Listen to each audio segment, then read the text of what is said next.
자, 오늘은 창세기 23장 1절로 20절, 특별히 23장을 말씀을 강해 설교하겠습니다. 어제는 22장을 했고 오늘은 23장, 내일은 24장을 하겠습니다. 오늘 새벽에도 하나님이 나에게 주시는 영적인 은혜가 넘치기를 바랍니다.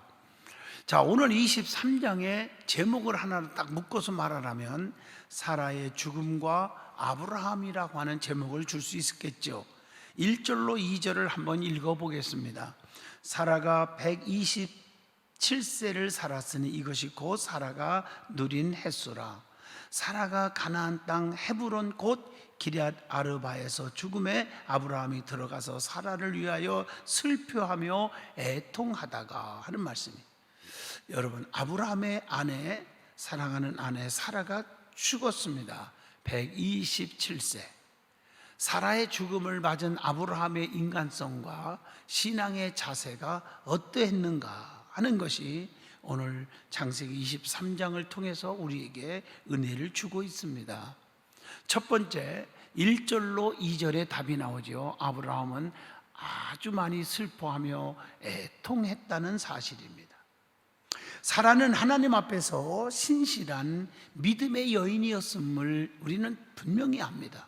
게다가 부족한 점이 많은 남편 아브라함을 세상에 다 본 것도 많고 느낀 것도 많은데 주인이라고 불렀습니다. 그리고 순종했습니다. 깍듯이 남편에게 잘했습니다. 하나님께 소망을 두고 살았습니다. 그 여인이 바로 아브라함의 아내 사라였습니다. 그래서 아브라함은 자기 아내에 대해서 너무 잘 알아요. 너무 고맙고 고마운 여인이었어요. 그리고 하나님을 사랑했던 여인이었습니다.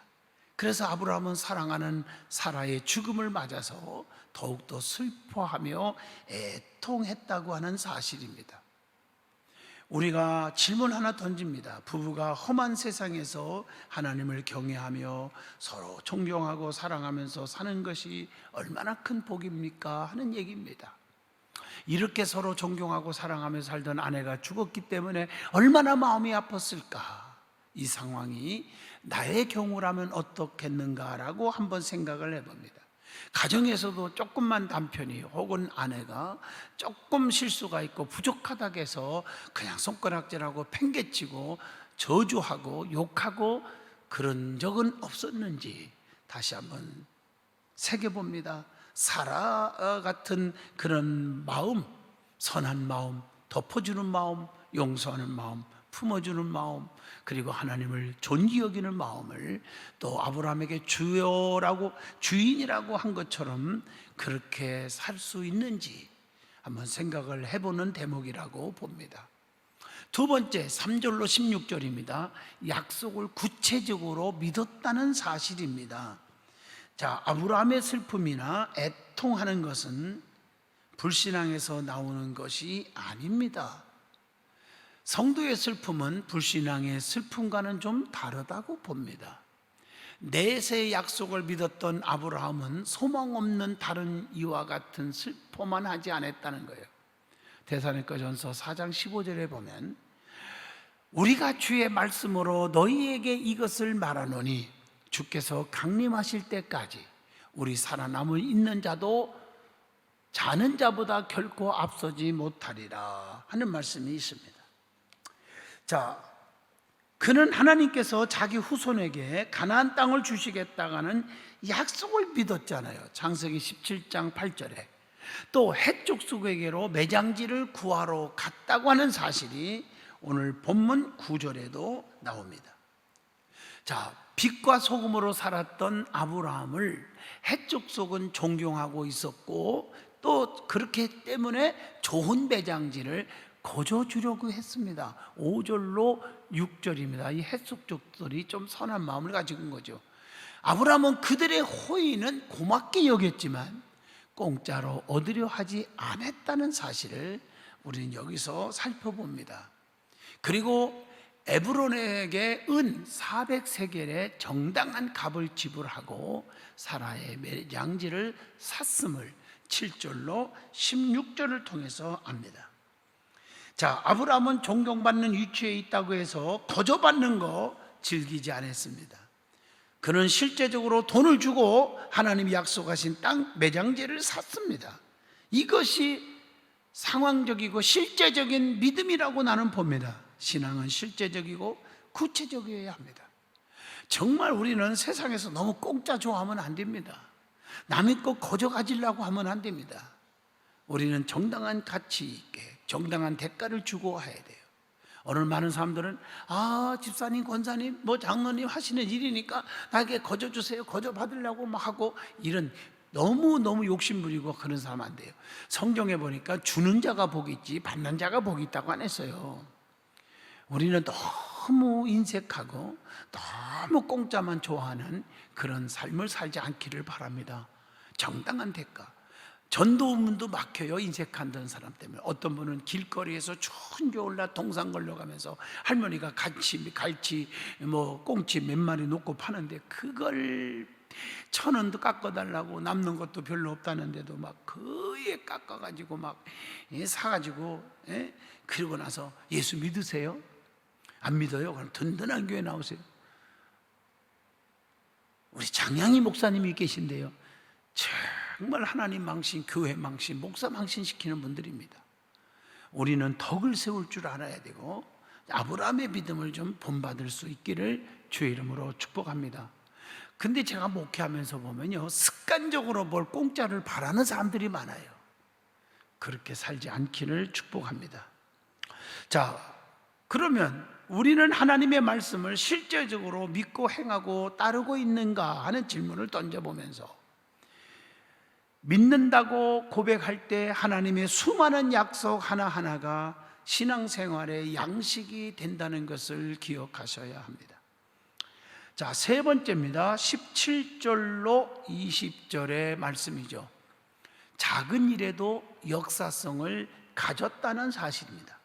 자, 아브라함은 막연하게 신앙생활을 하지 않았습니다. 그는 하나님의 약속을 구체적으로 믿고 생활했다는 거죠. 여러분, 히브리서 11장 13절을 보면 이 사람들은 다 믿음을 따라 죽었으며 약속을 받지 못하였으되 그것들을 멀리서 보고 환영하며 또 땅에서는 애국인과 나그네임을 증언하였으니 하는 말씀이 있습니다. 가나안 땅 막벨라 굴은 아브라함이 처음으로 갖게 된 소유였지만 온 가나안 땅을 주시겠다고 하는 하나님의 약속에 비해서는 아주 보잘것없는 아주 약한 약소한 땅이죠. 하지만 그것은 하나님께서 아브라함에게 약속하신 말씀이 미래적으로 멀리 장차 실현될 것임을 증명하고 있는 땅이라는 것입니다. 아브라함은 매장지를 값을 주고 사서 사라를 막벨라 굴에 장사했다는 사실이 19절에 기록되어 있습니다. 아브라함이 사라의 매장지를 마련한 일에서 우리가 배울 수 있는 것이 있습니다. 그것이 무엇입니까? 예수 믿는 사람들은, 예수 믿는 그리스도인들의 가정생활이 본보기가 되고 슬픔 중에 경황이 없어도 실수 없이 정확한 계산, 매듭 확실하게 짓는 슬기로운 처사를 보게 되는 것입니다. 제가 이렇게 목회하면서 보면 누구든지 보면 교회에 큰 주의 종이든 성도들이건 큰 믿음 생활 잘한다 하면서 돈에 흐린 사람이 있어요. 꼭 가면 하몽차사요. 잊어버려 자기도. 또 기억하면서도 갚을 생각을 안 하는 분이 있어요. 그것은 여러분 한번 주변을 보세요. 장기적으로 풀리는 사람이 없습니다. 물질이 깨끗해야 됩니다. 끈끈해짐이 분명해야 됩니다. 이것이 중요해요. 삭개오가요, 예수님 만나고 변화된 다음에 어떻게 됐습니까? 남의 거 뺏은 거 생각나면 4배나 갚아주고 내 재산 반절을 잘라서 가난한 사람에게 주겠다고 했습니다. 그게 회개의 열매고 약속을 지키는 믿음이라고 봅니다. 우리 크리스찬들은 물질관념이 깨끗해지기를 주 이름으로 축복합니다. 오늘 이것은 곧 그리스도인들의 세상살이 자세를 보여주고 있고 그리스도와 그 신부된 교회의 영적인 사랑의 본이됨을 보여주고 있다고 보는 것입니다. 막벨라 굴에 아브라함과 이삭과 야곱이 묻혔습니다. 요셉도 자신을 이곳에 묻어달라고 유언을 했습니다. 이걸 보면 알잖아요. 그래서 막벨라 굴은 이스라엘의 영원한 고향이 되었고 나중에 큰 땅을 얻는 데 있어서 기초가 되었다고 하는 사실입니다. 아브라함은 묘지를 구입하는 작은 일에서도 먼 후대를 바라보는 역사성이 있었다. 저는 그래서 이걸 생각하면서 우리 교회도 여의도 순복음교회에서 물론 운영하는 그 단체지만 오산의 기도원 안에 그 주목원에 우리 교회관을 만들어 가지고 여러분들에게 분양해서 다 성도들이 나중에 거기서 함께 또 만날 수도 있고 거기 예배 드릴 때 같이 가족들도 만나고 그렇게 만드는 의미도 저는 여기서 생각을 해본 것입니다. 그래서 많은 분들이 지금 거의 다 우리가 계약한 거 다 찼어요. 교인들이 얼마나 협조를 하고 그래서 함께 그분들은 아마도 자자손손이 같이 명절 때라든가 그게 되면 만날 수 있으라고 생각합니다. 같이 예배드리고 저도 살아있는 한은 항상 가서 기도해주고 만나보고 가족들을 위로하고 그렇게 하려고 생각을 합니다. 자, 우리는 현재 하는 일 속에서 후대를 바라보는 역사성을 가지고 살아가고 있느냐는 질문을 합니다.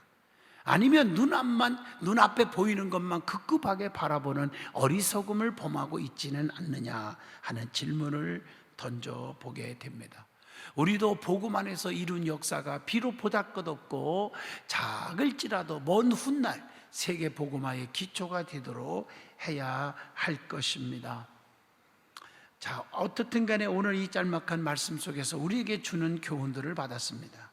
오늘 23장을 통해서 우리는 많은 교훈을 받았고 우리도 그렇게 살아가는 변화의 삶을 사시기를 축복을 합니다.